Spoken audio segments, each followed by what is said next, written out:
Nishi was an interesting negotiation process between the city and the developer. And I felt that there was a substantial amount of movement on the developer's part, I think in large part because they know ultimately it will go before the voters.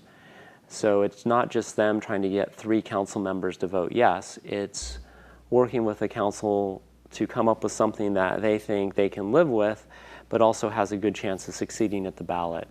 And I was initially opposed to Nishi. I didn't think that, right now, Richards and Olive, that intersection is very impacted. It's where I live. So this, we recently approved the hotel conference center there, which will go in where Cafe Italia is and the one-story hotel there. So there's going to be some additional traffic impacts. And so this idea that we would have Nishi come in and also feed into that intersection at Olive and Richards, like how on earth, why on earth would we do that? So the developer did something which caught me by surprise. And it really highlighted, I think, the difference in process between how we handled that versus the cannery. I voted no on the cannery, and I voted no on the cannery CFD. We can get into that in a little bit. But what the developer proposed for Nishi is that they will not take occupancy of that site in terms of the people who live there or the people who work there until 2 things happen. One is that Caltrans completes the construction of a new Richards interchange off the highway, Interstate 80 going to Richards. So they're planning to completely redo the off-ramps and on-ramps there.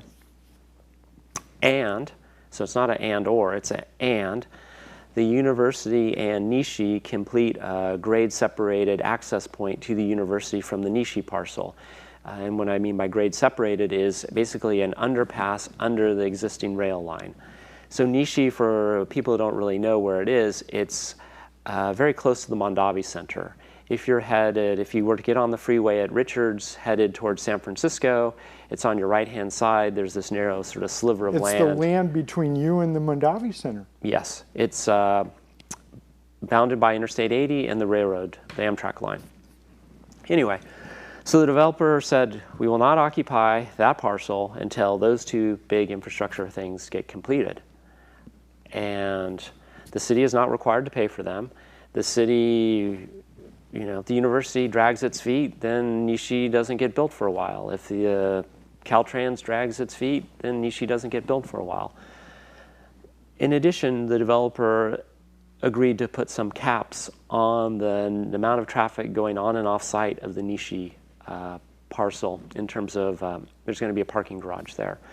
So they've agreed to cap the number of peak hour trips.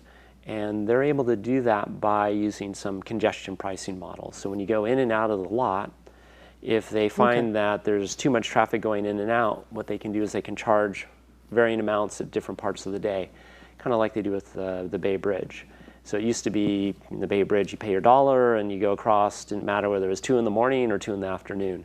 Now they've changed the pricing to reflect, they kind of want to discourage you from going during peak commute hours and hope that if you have some flexibility in when you can go, you'll go to a period of time where the bridge toll is slightly less.